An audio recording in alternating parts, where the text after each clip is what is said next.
Hi everybody, this is Blood on the River, chapter 25. What shall I say? But thus we lost him, that in all his proceedings made justice his first guide, and experience his second. Ever hating baseness, sloth, pride, and indignity, more than any dangers, that never allowed more for himself than his soldiers' weapon.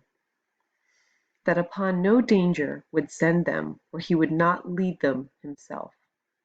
That would never see us want what either he had or could by any means get us, whose adventures were our lives, and whose loss our deaths. William Symonds, The Proceedings. The day the ships are to leave, I go to Captain Smith's cabin to help him gather his belongings. He's able to take a few painful steps with a cane now, but it is still hard for him to get around. Everyone says he's returning to England to get better medicine than we have here, but I know he would stay if they had not robbed him of his authority and his power to help our colony. Captain Smith holds 2 strings of beads in his hand. They are a new kind, blue, with intricate designs made by layers in the glass. They are worth a fortune in training, because the Indians prize them so much. He looks at the beads sadly. I will not need these for now, he says. He holds them out for me to take. Use them to trade this winter when the hunger sets in. I'm stunned. I've never before touched these New World diamonds. As a servant, I did not feel I had the right to. Now, I'm no longer a servant. Slowly, I take the beads from him. They feel cold and smooth in my hand. I tuck them into the buckskin carrying pouch hanging at my waist. Captain Smith looks at me hard. Samuel, it will not be easy here. Things will happen that will make you angry, but do not let your anger get the best of you. Channel it. Let it give you strength for what you can do to change things, to make things better. Do you understand? I nod. I've watched him do this over and over, this shifting of anger into calm action. I understand, I tell him. He looks around the cabin as if he's wanting to remember it always. My throat is tight with tears, but I will not let them fall. I remember the last time I saw Captain Smith on the docks at Blackwall, how strong and brash he seemed. I remember how I hated the idea of serving him and learning from him. And then I think of how much I have learned from him, how much I've changed because of him. I search for the right words to say what I feel, but I can't find them. I'm sorry to see you go, sir, I say finally. Captain Smith stands a little straighter. I'll be back, he assures me. I'm not done with Jamestown yet. And then he does something that surprises me almost as much as the beads.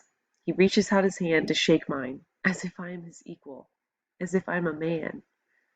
His hand is leathery and calloused from the hard work he's done here. So is mine, I suppose. We shake hands heartily. Have a good voyage, sir, I say. We begin the slow, painful walk to the ships, him with his cane and me carrying a sack of his belongings. I want to find you alive and well when I return, Samuel, he says good-naturedly. No starving, no dying from the summer sickness, no getting shot full of arrows. I grin. Yes, sir, I say. His orders suit me just fine. John Leyden joins us and gives Captain Smith a strong shoulder to lean on as he struggles to walk. You have been a just leader, Captain, he says. What will we do without you? You experienced settlers know a thing or two about survival, Captain Smith says. Maybe these newcomers will learn from you. Others join us until we are a small knot of men walking slowly out the fort gates and down to the river. The men each have something to say. You were the best president we ever had, sir. You did more work than any of those gentlemen. Who will trade with the natives with you gone, sir? Have a safe journey, Captain Smith. The longboats are already making their trips back and forth to the motherships. Richard is there waiting for his turn. He was still asleep when I left the cabin this morning, so this is the first I've had a chance to talk to him. Samuel, he calls to me as I approach, are you sure you don't want to come? Think of all you're missing. The seasickness, the rats, the storms, week after week in the nice dark 'tween deck. I take a deep breath as if I'm savoring my memory of the journey. Ah, the stench, and the way the slop bucket sloshed all over the place in rough seas. I touch my hand to my heart. I will miss it. Richard laughs. Maybe you should come back with us, he says. You can be an actor in one of Master Shakespeare's new plays. There are plenty of good things I can think of about England. Fields of heather blooming in the countryside, London's busy, exciting streets, the chance to visit my mom's grave. But I will stay here in Jamestown. I touch the beads through the soft buckskin of my carrying pouch. I suppose you'll miss me terribly, too, I say to Richard, continuing the foolery. Who will you have fistfights with if I'm not there? He crosses his arms over his chest and we just look at each other. The truth is, I will miss him terribly. Richard, get yourself in that longboat or you're staying here, Henry shouts. He's helping with the launch and he has no patience. There's no time for long goodbyes. I ball up my fist and tap my chest and then my forehead, and then Richard's chest and his forehead. Goodbye, friend, I say. Captain Smith and Richard ride the longboat to the ship. It's not easy for Captain Smith to climb the rope ladder to the deck, but Richard and some of the sailors help him, and he makes it. They turn for one last look at the Virginia shoreline and our fort and the group of us waving to them. Then they are ushered below to the 'tween deck for the long journey home. Soon after Captain Smith leaves, it's clear that we don't have nearly enough food to get us through the winter. When Chief Powhatan sends word that he will trade for corn, Captain Ratcliffe goes strutting around the fort, full of his own importance.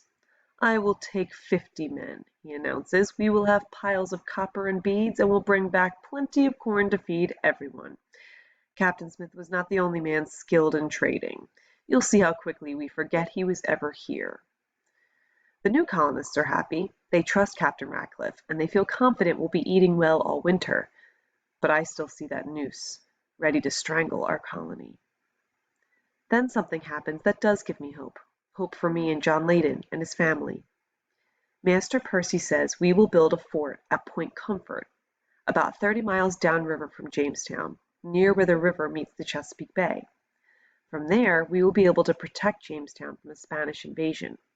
We'll stop the Spanish ships before they even enter the river.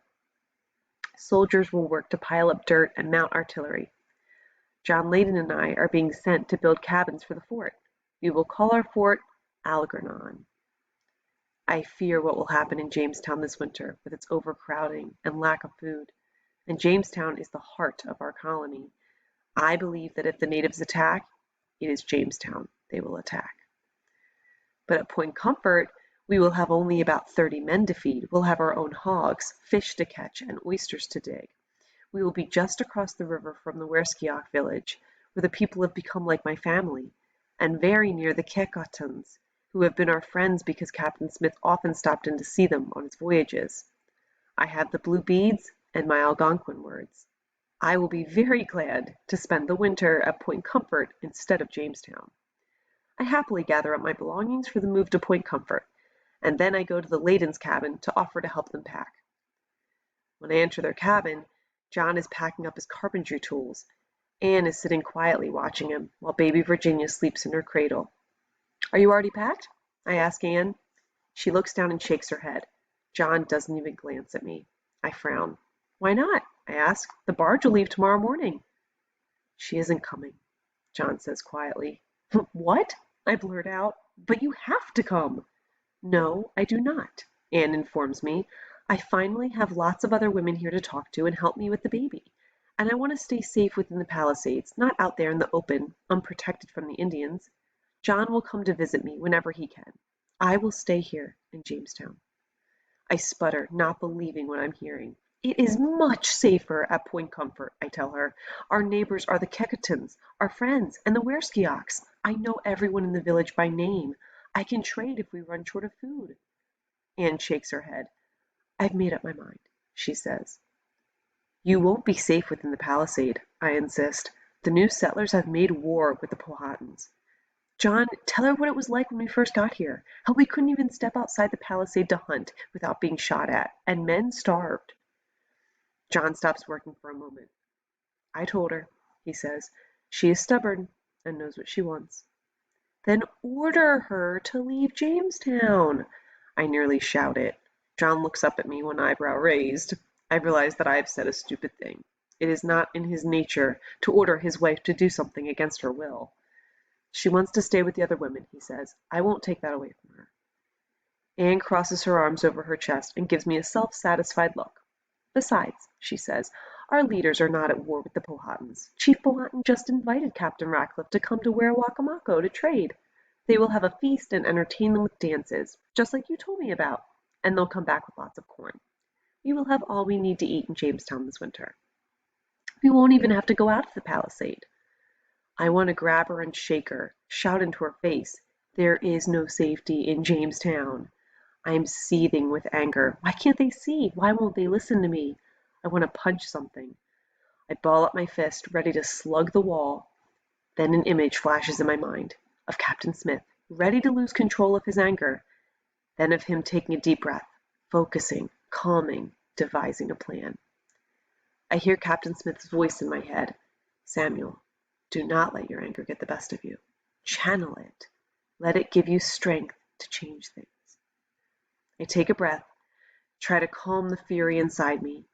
I walk over to the cradle where baby Virginia is sleeping. She's wrapped in a blanket, her eyes fluttering in sleep, her little mouth making sucking motions.